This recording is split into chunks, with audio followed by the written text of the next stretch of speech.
नमस्कार। पूरा दिन बीत जाने के बाद एक ऐसा बुलेटिन जो 24 मिनट में आपको यह बताएगा कि मध्य प्रदेश में आज क्या हुआ। ना एजेंडा, ना शोर शराबा, बात आपके सरोकार की, खबर आपके काम की। तो हम आपको बताएंगे कि मध्य प्रदेश में आज क्या हुआ।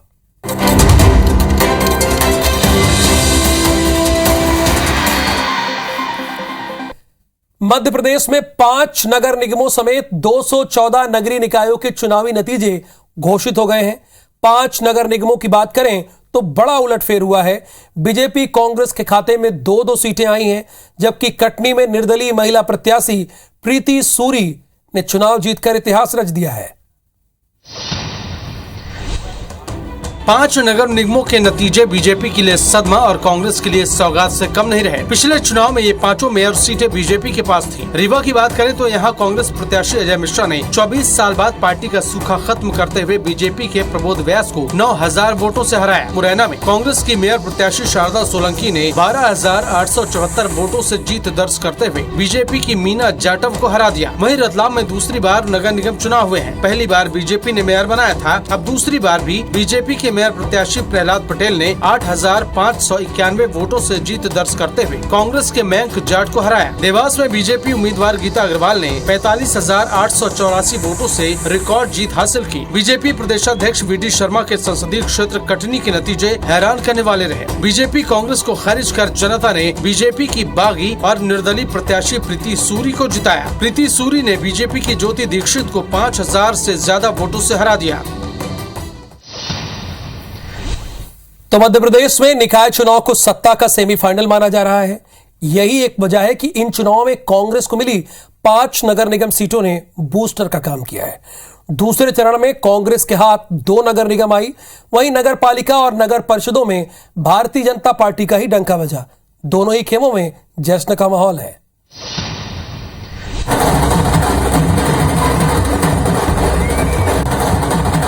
प्रदेश के 214 नगरीय निकायों के नतीजों के बाद कांग्रेस प्रदेश कार्यालय में नेताओं ने एक दूसरे को मिठाई खिलाकर जीत की बधाई दी। तो आने वाले समय में विधानसभा में हमारी प्रचंड बहुमत से कांग्रेस की सरकार बनेगी। वहीं कटनी में निर्दलीय मेयर बनी प्रीति विकास के काम आगे बढ़ाने की बात कह रही हैं। विकास की ऊंचाइयों को छुएंगे और जो भी बुनियादी समस्याएं हैं कटनी शहर की, उसे भी पूरा करने का प्रयास करेंगे। जबलपुर की 3 नगर परिषदों पाटन, कटंगी और मझौली में बीजेपी की जीत हुई। नगर की जनता ने जिस विश्वास के साथ उनको वोट दी है और चुनाव जिताया है कि विकास की गति को कम न होने दें। खरगोन के कसरावद में कांग्रेस का डंका बजा। यहाँ पूर्व PCC चीफ अरुण यादव की प्रतिष्ठा दांव पर थी। बालाघाट की तीनों नगर परिषदों में बीजेपी के सबसे ज्यादा पार्षद चुनकर आए हैं। कुल मिलाकर ज्यादातर निकायों में बीजेपी का ही डंका बजा है। हालांकि फायदा कांग्रेस को भी हुआ है।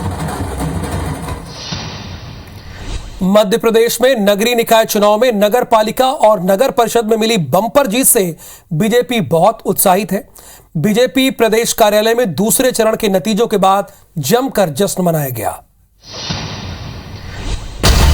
दूसरे चरण के निकाय चुनाव के नतीजों के बाद बीजेपी दफ्तर में जमकर आतिशबाजी की गई और मिठाई बांटी गई। हालांकि नगर निगमों में बीजेपी को खासा झटका लगा है। उसके हाथ से 7 नगर निगम निकल गए हैं। इनमें से 5 कांग्रेस ने जीत लिए हैं, जबकि एक आम आदमी पार्टी और दूसरे पर बीजेपी की बागी निर्दलीय प्रत्याशी काबिज हो गई है। इसके बाद भी बीजेपी वार्डों में मिली जीत को ऐतिहासिक बता रही है। सीएम शिवराज और वीडी शर्मा ने जनता का आभार जताया है। भारतीय जनता पार्टी ने जीत का ऐतिहासिक रिकॉर्ड बनाया। आज तक इतनी बड़ी सफलता में प्राप्त नहीं हुई। आज अपनी अथक मेहनत और परिश्रम से जो मध्य प्रदेश के अंदर इतिहास बनाया है, मैं इसे आज सबको बहुत बहुत शुभकामनाएं देता हूँ। वहीं अपने प्रदर्शन से कांग्रेस उत्साहित तो है, लेकिन बीजेपी पर प्रशासन और पैसे के दुरुपयोग का आरोप लगा रही है। बीजेपी ने साबित कर लिया कि सरपंच से लेकर राष्ट्रपति चुनाव तक पैसे का वो उपयोग करना चाहती है। निकाय चुनाव के नतीजों को देखें तो नगर पालिका और परिषद में बीजेपी ने 90% जीत दर्ज की है, लेकिन कांग्रेस की जीत भी बड़ा मैसेज दे रही है। मध्य प्रदेश के निकाय चुनाव में असदुद्दीन ओवैसी की पार्टी AIMIM को अलग अलग नगर निगमों और नगर परिषदों में मिली सफलता ने सबको चौंका दिया। MIM के प्रदर्शन पर अब सियासत शुरू हो गई है। मध्य प्रदेश की बड़ी नगर निगमों से लेकर नगर पंचायतों में ओवैसी की पार्टी को अच्छे खासे वोट मिले हैं, जिसका नुकसान सबसे ज्यादा कांग्रेस को हुआ है। जिसके बाद कांग्रेस ने AIMIM को बीजेपी की मददगार पार्टी बताया। कांग्रेस प्रवक्ता अब्बास हाफिज के एक वीडियो को लेकर AIMIM ने भोपाल में शिकायत दर्ज कराई है। वहीं अब्बास हाफिज अपनी बात पर कायम हैं। असदुद्दीन ओवैसी साहब ने वोट कटवाए हैं, वहाँ भारतीय जनता पार्टी की अप्रत्यक्ष तौर पर उन्होंने मदद करी है बुरहानपुर में, उन्हीं की वजह से बीजेपी बुरहानपुर के महापौर की सीट जीती है। कांग्रेस के आरोपों को बीजेपी हार की बौखलाहट बता रही है। अब हार गए तो बोले वो इसी की वजह से हम हार गए। ऐसा नहीं है, वो भी कोई हमारे इशारों में चलने वाली, ना ही वो कोई छोटे बच्चे हैं कि वो जिसको जैसा हम बोलेंगे वैसा करेंगे। उनको ऐसा उपयुक्त लगा होगी कि खंडवा और बुरहानपुर में जमीन तलाश ना होगी, तो यहाँ जमीन तलाश नहीं किया है। दरअसल AIMIM को खंडवा समेत बुरहानपुर में अच्छे खासे वोट मिले थे, जिसके चलते कांग्रेस को महज कुछ 100 वोटों के अंतर से हार का मुंह देखना पड़ा था। तो नगरीय निकाय चुनाव में भले ही बीजेपी के लिए कई निकायों में बेहतर रिजल्ट आए हों, लेकिन ग्वालियर अंचल में बीजेपी कमजोर हुई है।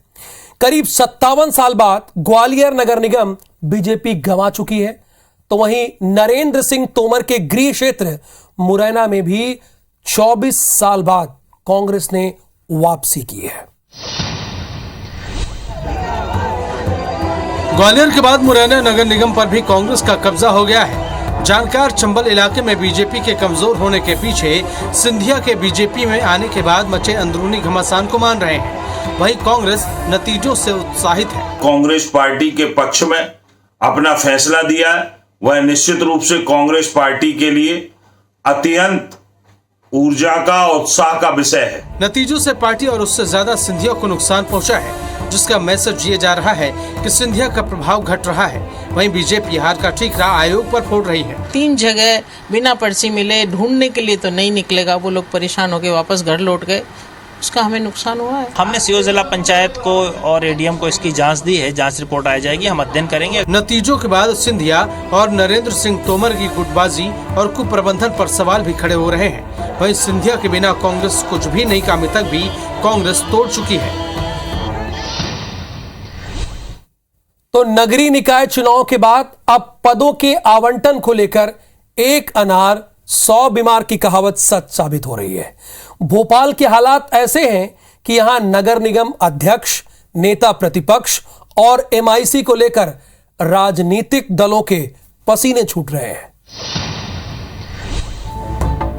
भोपाल नगर निगम के 85 में से 58 वार्डों में बीजेपी ने जीत दर्ज की है, लिहाजा अध्यक्ष और MIC पर बीजेपी पार्षद ही काबिज होंगे। MIC की दौड़ में 27 नव निर्वाचित बीजेपी पार्षद जोर आजमाइश में लगे हुए हैं, जबकि MIC में सिर्फ 10 पद हैं। वहीं सभापति पद के लिए 4 पार्षद दावेदारी जता रहे हैं, जबकि नेता प्रतिपक्ष पद के लिए कांग्रेस के 5 सीनियर पार्षद दावेदार हैं। कांग्रेस MIC को लेकर बीजेपी को घेर रही है। ये लड़ाई अब जो है बीजेपी में शुरू हो गई है।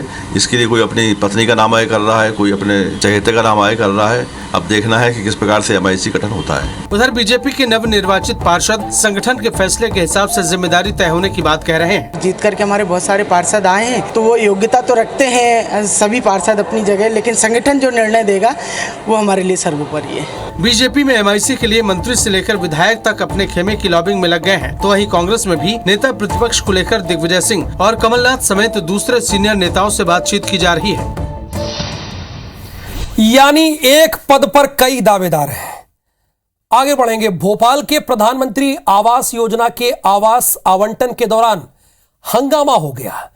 हंगामा भी ऐसा कि अधिकारियों को घेर कर लोगों ने मारपीट तक की है, लिहाजा अधिकारियों को मौके से भागना पड़ा है।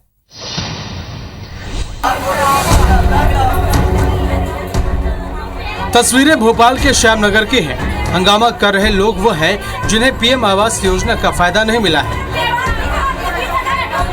हितग्राहियों का आरोप है कि जिन लोगों की लॉटरी निकाली गई है वो सभी अपात्र हैं, न तो स्लम एरिया के रहने वाले हैं और न ही उनका वेरिफिकेशन किया गया है। ऐसे में कुल 274 में से 73 सरकारी आवासों के नाम पर धांधली की गई। लोगों ने आरोप लगाया कि स्लम एरिया में गरीबों को आवास देने के लिए किए गए सर्वे में गड़बड़ी की गई है और 73 पात्र हितग्राहियों के नाम काट दिए गए।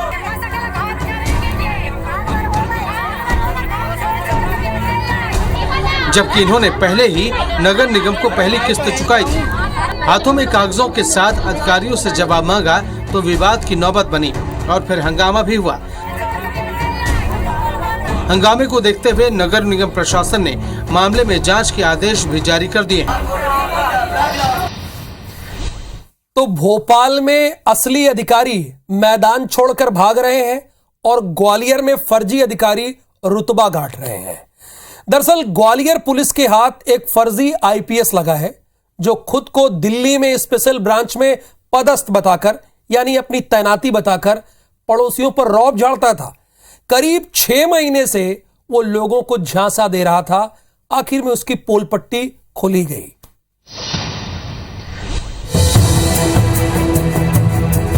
ग्वालियर पुलिस की गिरफ्त में खड़े इस युवक को दूसरों पर रौब झाड़ने का ऐसा चस्का चढ़ा कि इसने पड़ोसियों के सामने खुद को आईपीएस अफसर बताना शुरू कर दिया। दिल्ली में स्पेशल ब्रांच में पदस्थ होने का झांसा देकर आरोपी विकास यादव न सिर्फ पड़ोसियों पर रौब झाड़ता था बल्कि शहर के कई विभागों में अपना फर्जी आई कार्ड दिखाकर काम भी निकलवा लेता था। एक व्यक्ति के द्वारा फेक आईडी बना ली गई और उसमें उस आईपीएस की फोटो लगा दिए गए और वो बन के वो फेसबुक आईडी अपनी रन कर रहा था, लोगों से चैट करता था। विकास यादव के फर्जीवाड़े की पोल दिल्ली के एक अफसर ने खोली, जिसके बाद 34 पुलिस हरकत में आई और जरूरतमंद बनकर आरोपी विकास से मदद मांगी। विकास पुलिस की चाल समझ नहीं पाया और अपनी लोकेशन बता दी, जहां से पुलिस ने उसे धर दबोचा। गोलाकमंदिर थाना क्षेत्र का रहने वाला आरोपी है और इसको चूंकि एफआईआर रजिस्टर्ड हो गई थी तो उसको थाने बुलाया गया है और उसको वैधानिक कार्रवाई सुनिश्चित की जा रही है। आरोपी फर्जी आईपीएस बनकर कई युवतियों से दोस्ती भी गांठ चुका है, जिसके खिलाफ धोखाधड़ी समेत दूसरी धाराओं के तहत केस दर्ज कर पुलिस उसका बैकग्राउंड खंगाल रही है।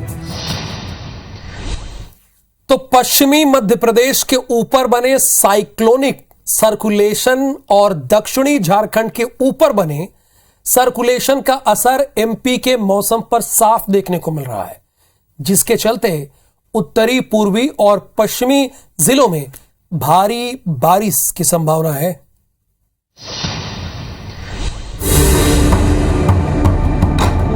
मौसम विभाग की माने तो अलग अलग वेदर सिस्टम के कारण सागर, ग्वालियर चंबल संभाग के जिले समेत कटनी, डिंडोरी, जबलपुर, मंडला, बालाघाट, विदिशा, रायसेन और नर्मदापुरम में भारी बारिश की संभावना है। इसके लिए येलो अलर्ट जारी किया गया है। वहीं भोपाल, धार, बैतूल में गरज चमक के साथ बारिश हो सकती है। टफ लाइन की वजह से अपने एमपी के ऊपर फिर से क्लाउडिंग दिख रही है और उस वजह से मध्य प्रदेश में फिर से 3-4 दिनों ऐसे ही वर्षा होने की संभावना है। आंकड़ों के मुताबिक पूरे प्रदेश में 1 जून से 20 जुलाई तक औसत से 20% ज्यादा बारिश हो चुकी है। वहीं भोपाल में सामान्य से दोगुनी बारिश हुई है। टोटल 716 मिलीमीटर बारिश हो चुकी है, वो लगभग 350 मिलीमीटर सामान्य से ज्यादा है और आगे 24 घंटे में गरज चमक के साथ बारिश होने की संभावना है। लगातार हो रही बरसात के चलते बड़े तालाब का जलस्तर भी काफी बढ़ गया है। अगर राजधानी में अब अच्छी बारिश होती है तो भदभदा डैम के गेट खुलने के पूरे आसार है।